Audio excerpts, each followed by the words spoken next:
विभिन्न रासायनिक तत्वों का संयोजकता कैसे निकालते हैं, आज हम लोग इस वीडियो के माध्यम से सीखेंगे। विभिन्न रसायन शास्त्रियों के मॉडल से हमें यह ज्ञात हो चुका है कि परमाणु के केंद्र में प्रोटॉन और न्यूट्रॉन होते हैं और उसके बाहरी कक्षाओं में इलेक्ट्रॉन गति करते हैं। हम यहाँ पर देख सकते हैं कि एक हाइड्रोजन का परमाणु मॉडल है, जहाँ पर आप लाल रंग में जो बिंदु देख रहे हैं केंद्रक में स्थित प्रोटॉन है। हमें ये भली भांति ज्ञात है कि हाइड्रोजन के पास केंद्रक में न्यूट्रॉन नहीं होता है। तो लाल बिंदी प्रोटॉन है, ब्लू वाला जो बिंदी है वो एक इलेक्ट्रॉन को दर्शाता है, और जो ये पूरा पीला कलर का आप देख सकते हैं जो गोला है वो एक कक्षा है। तो यहाँ पर एक ही पीला कलर का आवरण हम देख रहे हैं, तो उसमें हम समझें कि इसके पास एक ही कक्षा है। तो हाइड्रोजन के पास एक कक्षा क्या है, के है। के क्यों है? क्योंकि के कक्षा में 2 इलेक्ट्रॉन्स रह सकते हैं, परंतु हाइड्रोजन के पास एक इलेक्ट्रॉन है, इसलिए हाइड्रोजन के लिए जो कक्षा के में इलेक्ट्रॉन का संख्या होगा वो 1 होगा। अब हम देखेंगे हाइड्रोजन परमाणु के कक्षा के में एक इलेक्ट्रॉन किस प्रकार गति करता है।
हम लोगों ने देखा कि हाइड्रोजन परमाणु में जो कक्षा के में एक इलेक्ट्रॉन है वो किस प्रकार गति कर रहा है।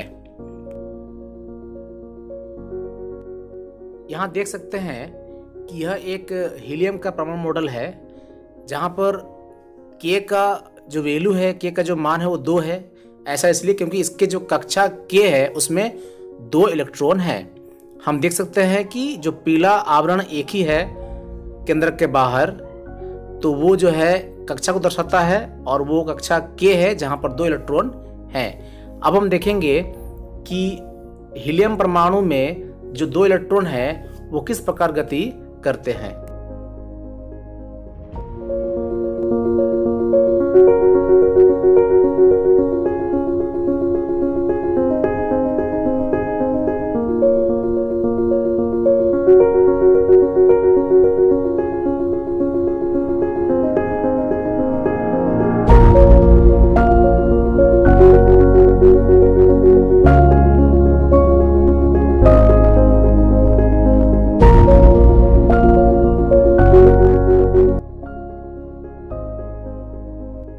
यह एक लिथियम परमाणु का मॉडल है।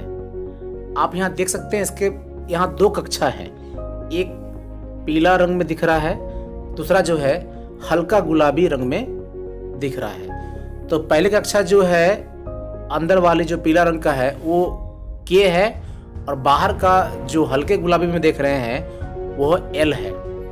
तो हम जानते हैं कक्षा के में 2 इलेक्ट्रॉन रह सकते हैं और उससे ज़्यादा रह नहीं सकते हैं, इसलिए जो तीसरा इलेक्ट्रॉन है कक्षा एल में है, इसलिए यहाँ पर के का मान 2 है, जबकि एल का मान कितना है, 1 है।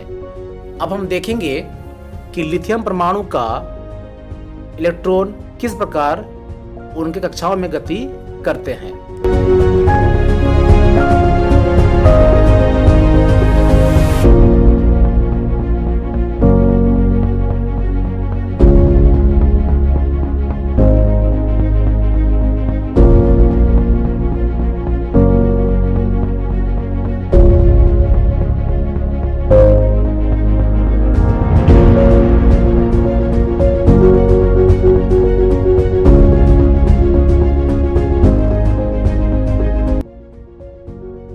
हीलियम के जो 4 इलेक्ट्रॉन है वो किस तरह से गति करते हैं। यहाँ पर कक्षा के में 2 इलेक्ट्रॉन गति कर रहे हैं, जबकि कक्षा एल में भी 2 इलेक्ट्रॉन गति करते हुए दिखाई दे रहे हैं।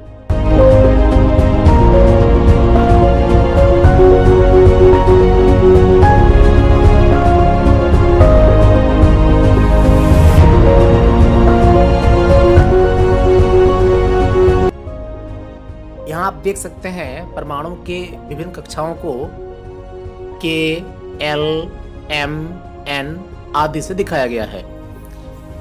के कक्षा का क्रमांक 1 है, एल कक्षा के लिए 2, एम कक्षा के लिए 3 और एन कक्षा को क्रमांक 4 से दिखाया गया है। अंग्रेजी में कक्षा को हम सेल कहते हैं।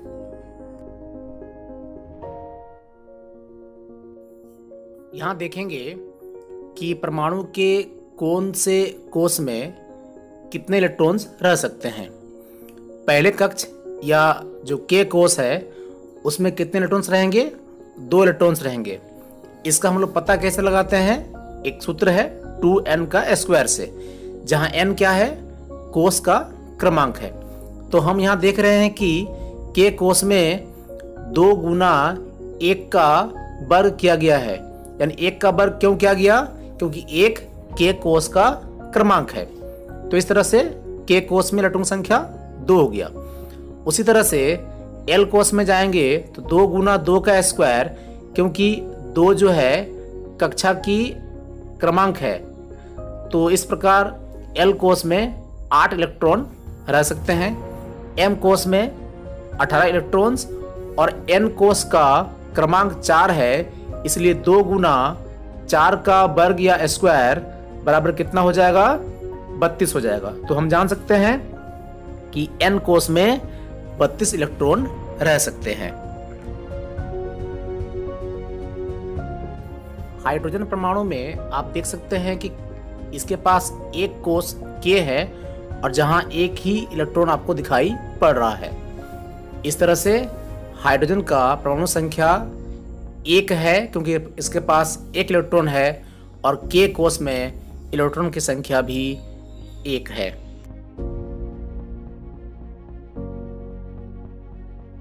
अब बात करते हैं कार्बन परमाणु की। कार्बन का परमाणु संख्या 6 होता है, इसलिए इसका इलेक्ट्रॉन का संख्या भी 6 है। हम देख सकते हैं कार्बन परमाणु के जो कक्षा के है उसमें 2 इलेक्ट्रॉन हैं और जो बाहरी कक्षा आपका एल है उसमें 4 इलेक्ट्रॉन हैं। तो इस प्रकार के कोष में इलेक्ट्रॉन की संख्या 2 और एल कोष में इलेक्ट्रॉन की संख्या बराबर 4। तो कुल इलेक्ट्रॉन कितने हो गए? 6, जो कि कार्बन का परमाणु संख्या भी है। यहाँ पर तत्वों की सूची दी गई है, जिसमें तत्व का नाम, उसका प्रतीक, परमाणु संख्या, प्रोटॉन की संख्या, न्यूट्रॉन की संख्या, इलेक्ट्रॉनों की संख्या, इलेक्ट्रॉनों का वितरण जो हम कक्षावार करेंगे उसका विवरण और अंत में संयोजकता दिया गया है। सबसे पहले हाइड्रोजन का विवरण देखते हैं। इसका प्रतीक क्या है?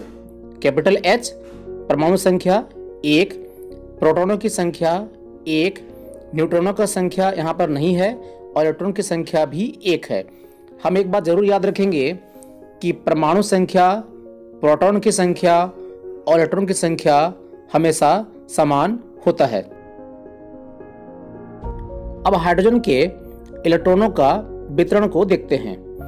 यहाँ इलेक्ट्रॉन का वितरण कक्षा के, एल, एम, एन में किया जाना है। तो कक्षा के में अधिकतम 2 इलेक्ट्रॉन रह सकते हैं, एल में 8, एम में 18 और एन में अधिकतम 32 इलेक्ट्रॉन रह सकते हैं। परंतु हाइड्रोजन के पास 1 इलेक्ट्रॉन है, इसलिए उसे कक्षा के में जगह दिया गया है और कक्षा के में 1 इलेक्ट्रॉन रखा गया है। और जब हम इलेक्ट्रॉनों का वितरण करते हैं तो सबसे बाहरी कक्षा में जो इलेक्ट्रॉन का संख्या होता है उसे संयोजकता कहते हैं। तो यहाँ पर बाहरी कक्षा यानी कि के में 1 इलेक्ट्रॉन है, तो संयोजकता हाइड्रोजन का कितना हो गया? 1 हो गया। कार्बन का संकेत या प्रतीक C है, परमाणु संख्या 6, प्रोटॉनों की संख्या 6, न्यूट्रॉनों की संख्या भी 6, इलेक्ट्रॉनों की संख्या भी 6 है। अब इलेक्ट्रॉन का वितरण कैसे किया गया है?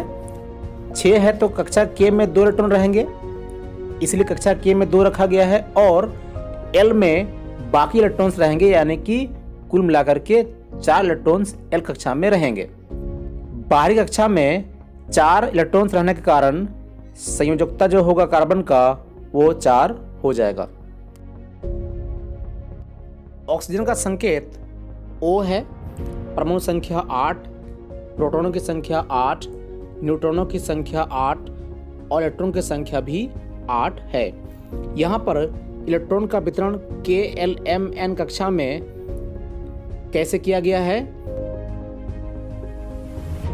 कक्षा K में 2 इलेक्ट्रॉन तथा L में 6 इलेक्ट्रॉन हैं। इस तरह से कुल मिलाकर के 8 इलेक्ट्रॉन हो गए। अब ऑक्सीजन का संयोजकता के बारे में बात करते हैं। हम जान रहे थे कि इलेक्ट्रॉन का वितरण के दौरान सबसे बाहरी कक्षा में स्थित इलेक्ट्रॉन की संख्या को उसका संयोजकता कहते हैं, परंतु यहाँ पर बाहर में 6 इलेक्ट्रॉन होने के बावजूद संयोजकता जो है 2 है। ऐसा इसलिए क्योंकि ऑक्सीजन को किसी दूसरे परमाणु को 6 इलेक्ट्रॉन देने की अपेक्षा 2 इलेक्ट्रॉन प्राप्त करना ज़्यादा आसान होता है, इसलिए इसका संयोजकता 2 हो गया। जिस विधि से हम संयोजकता ज्ञात कर रहे हैं उस विधि से हम इस काबिल हो गए कि ये पता लगा सकते हैं कि हाइड्रोजन की संयोजकता 1, हीलियम का 0, लिथियम का 1, बेरिलियम का 2, बोरॉन का 3, कार्बन का 4, नाइट्रोजन का 3, ऑक्सीजन का 2, फ्लोरीन का 1, नियोन का 0, सोडियम का 1, मैग्नीशियम का 2 और एल्युमिनियम का 3 है।